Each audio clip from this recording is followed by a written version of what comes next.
रास्ते में एक राक्षसी का वध किया और वहां कुटी पर जाकर के विश्वामित्र के यहाँ और मारीच और सुबाहु का वध किया भगवान राम ने। यज्ञ की रक्षा करी और वहीं से सीधे जनकपुर के लिए राम जी चले जाते हैं अपने गुरु जी के साथ में, क्योंकि जनकपुर में जो जनक जी हैं, जनकपुर के राजा, उनकी पुत्री का नाम है सीता, और उनके विवाह का धनुष यज्ञ का अनुष्ठान किया गया है। बहुत बड़ा धनुष यज्ञ का आयोजन किया गया है। अनेकों राज्यों से राजा आए धनुष को तोड़ने के लिए। इधर जैसे ही राम जी वन में जनकपुर के लिए जा रहे थे, रास्ते में गौतम ऋषि की पत्नी अहिल्या का उद्धार करते हैं। वहां से सीधे जनकपुर पहुंचते हैं और जनकपुर में राम जी का, लक्ष्मण जी का और गुरु विश्वामित्र का जनक जी ने बड़ा सुंदर स्वागत किया।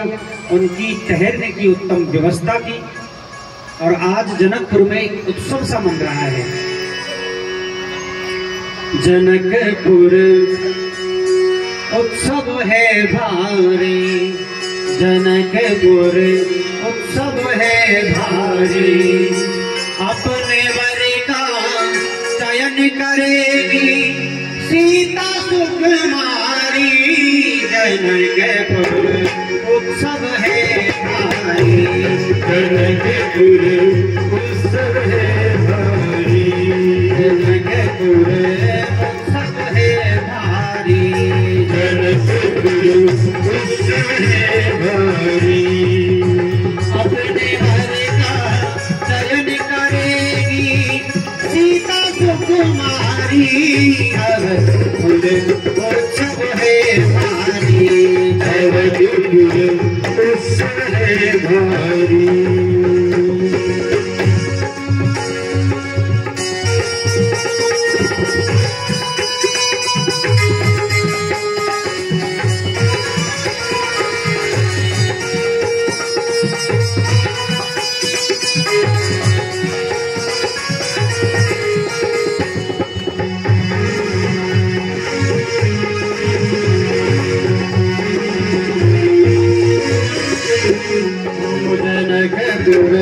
उत्सव है भारी, जनकपुर उत्सव है भारी, जनकपुर उत्सव है भारी। प्रेम से बोलिए राधे राधे। सुंदर उत्सव बन रहा है। आज राम जी लक्ष्मण और अपने गुरु विश्वामित्र के साथ में धनुष यज्ञ में पहुंचते हैं। अनेकों राज्यों से राजा आए, सब अपने अपने बल के अनुरूप उस धनुष को तोड़ने की कोशिश करते हैं, लेकिन तोड़ना तो बहुत दूर हिला नहीं पाए। भूप सहस दस एक ही बारा, लगे उठावन टरहिन टारा। एक चौपाई आई है रामायण में कि भूप सहस दस, सहस्त्र कहते हैं हजार को, यानी कि 10,000 राजाओं ने एक साथ मिलकर के उस धनुष को तोड़ने की चेष्टा की, लेकिन तोड़ना तो दूर, लगे उठावन टरहिन टारा, उठाने की कोशिश की, लेकिन उठाना तो बहुत दूर, हिला तक नहीं सके। आज महाराज जनक जी ने विचार किया कि ऐसा क्या यत्न करूं जिसके करने से ये धनुष टूटे और मेरी पुत्री का विवाह हो। तो जनक जी बड़े विद्वान हैं, बहुत विवेकशील हैं, क्योंकि जिनका नाम ही जनक है, विद्वान तो होना ही है। जनक किसी व्यक्ति विशेष का नाम नहीं है जी, जनक एक पदवी का नाम है। जिस प्रकार से प्रधानमंत्री की पदवी, राष्ट्रपति की पदवी, अब बैठे चाहे कोई भी, क्या कहलाएंगे? बोले प्रधानमंत्री, बोले राष्ट्रपति। बैठते हैं, हट जाते हैं, दूसरे आते हैं, तीसरे आते हैं, लेकिन गद्दी का नाम वही रहेगा। ये किसकी गद्दी है? बोले राष्ट्रपति। उसी प्रकार जनक की एक गद्दी का नाम है जनक। वैसे जनक का नाम है सीरध्वज। सीता जी के पिता का नाम क्या है? सीरध्वज। जनक कोई उपनाम है, यानी एक राजगद्दी का नाम है जनक। प्रेम से बोलिए राधे राधे। जनक जी ने विचार किया कि ऐसा क्या कार्य करूं जिसके करने से ये धनुष टूटे। फिर मन में विचार आया कि इनको तोड़ने वाला तो केवल एक ही है, जिन पर नहीं टूटता है वो बैठे नहीं रहते, कुछ न कुछ करते रहते, और जिन पर टूटेगा वो अपनी जगह से हिल नहीं रहे। राम जी जब तक हिलेंगे नहीं तो टूटेगा कैसे। तो जनक जी ने विचार किया कि राम जी को खड़ा करें कैसे, किस यत्न के द्वारा खड़ा करें। फिर मन में प्रश्न आया कि एक ही उपाय है, और वो कौन सा उपाय है। बोले लक्ष्मण जी, यदि लक्ष्मण खड़ा हो जाए तो राम जी खड़ा हो जाए। बोले क्यों। किसी ने जनक जी से कहा कि ऐसा क्यों भाई, लक्ष्मण के खड़े होने से राम जी खड़े क्यों होंगे।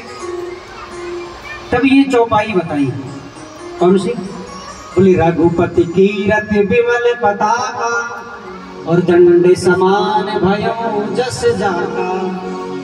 बोले राम जी की कीर्ति कैसी है। बोले पताका के समान, झंडे के समान। और लक्ष्मण जी की कीर्ति कैसी है। बोले डंडे के समान। अब जब तक डंडा खड़ा नहीं होगा तो झंडा लहराएगा कैसे। तो जनक जी ने विचार किया कि पहले इस डंडे को ही खड़ा करते, डंडा खड़ा हो जाएगा तो झंडा अपने आप खड़ा हो जाएगा। तो आज जनक जी ने विचार किया कि लक्ष्मण को खड़ा करे कैसे। तो लक्ष्मण जी है क्रोधी, क्योंकि शेष के अवतार है। तो जनक जी ने कुछ अनुचित वाणी बोली। कही जनक कछु अनुचित वाणी। अब क्या अनुचित बोली। तो जनक जी ने क्रोध में आकर के कहा, दिखावा, क्रोध नहीं केवल दिखावा। बोले जनक रोष जनु साने। रोष यानी क्रोध, और जन यानी जानना, और साने यानी झूठ मूठ का। देखने में ऐसा लग रहा है जनक जी को बहुत क्रोध आ रहा है, लेकिन क्रोध नहीं, केवल क्रोध में बोल रहे हैं। बोले जनक रोष जनु साने।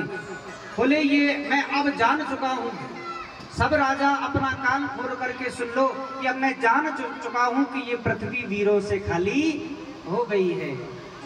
अब इस पृथ्वी पर कोई ऐसा वीर नहीं है जो इस धनुष को तोड़ सके। इसलिए जो भी अपने राज्य से आया है वो सब अपने अपने राज्यों को लौट जाए। मैंने जान लिया है कि मेरी पुत्री का विधाता ने विवाह लिखा ही नहीं है। मेरी पुत्री जीवन भर कंवारी ही रहेगी। क्यों कंवारी रहेगी। क्योंकि मैंने प्रण कर लिया कि जो धनुष को तोड़ेगा उसके साथ में ही पुत्री का विवाह होगा। अब धनुष कोई तोड़ने वाला है नहीं, प्रण में छोड़ने वाला हूं नहीं, तो फिर पुत्री का क्या होगा। पुत्री तो कंवारी ही रहेगी। अब तुम्हारा पूरी सभा में शोक छा गया, लेकिन इन बातों को सुनकर के लक्ष्मण जी एकदम लाल हो गए, आंखें लाल हो गई, भौहें टेढ़ी हो गई, और इतना क्रोध आया खड़े हो गए। और जनक लक्ष्मण जी कहने लगे, कहीं जनक कछु ऐटी पटवानी। जनक जी ने क्रोध में लक्ष्मण ने क्रोध में आकर के कहा कि अरे जनक, तुमने ये उचित बात नहीं की है, अनुचित बात है तुम्हारी। जहां पर रघुवंश के मणि, जहां पर रघुवंश के राजकुमार, जहां पर रघुवंश के राजा बैठे हो, रघुकुल के राजा बैठे हो, रघुकुल के सदस्य बैठे हो, वहां पर ये आपको अनुचित बात करने की जरूरत नहीं होनी चाहिए। तुम कहते हो कि पृथ्वी वीरों से खाली हो गई है। मैं राम के श्री चरणों की सौगंध खा के कहता हूं कि मैं इस पूरे ब्रह्मांड को एक कच्चे घड़े की तरह फोड़ सकता हूं। जैसे कुम्हार एक घड़ा बनाता है और उस घड़े को एक बालक उठा करके पटक देता है, उसी प्रकार मैं इस पूरे ब्रह्मांड को उठा करके पटक दूंगा। अब तो महाराज जितने भी राजा बैठे हैं सब डर गए। किसी ने कहा कि अब तो बताइए ब्रह्मांड को ही उठा करके फोड़ने की बात चल रही है। किसी ने कहा लक्ष्मण जी से कि ब्रह्मांड को ही फोड़ दोगे तो तुम रहोगे कहां। तो ब्रह्मांड टिका कहां है। बोले शेषनाग पर। बोले इतना बल है तुम्हारे अंदर। बोले मेरे अंदर इतना बल नहीं है। तो फिर आप एक तो ब्रह्मांड को फोड़ने की बात करते हो कच्चे घड़े की तरह, और दूसरी तरफ कहते हो कि इतना बल है ही नहीं। पर मेरे अंदर बल नहीं है। बोले प्रभु प्रताप से, प्रभु राम के प्रताप से मैं ये कार्य कर सकता हूं। अब महाराज जैसे ही लक्ष्मण जी क्रोध में बोलने लगे, राम जी ने इशारा किया, लक्ष्मण जी अभी हम बैठे हैं, आप बैठे।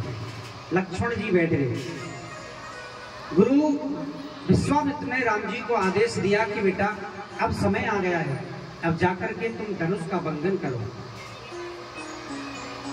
राम जी खड़े होते हैं, अपने गुरु और बड़ों को प्रणाम करके धनुष के पास में जाते हैं, और धनुष को जब एक पलक झपकती है उससे कम देर में राम जी धनुष का खंडन कर देते हैं।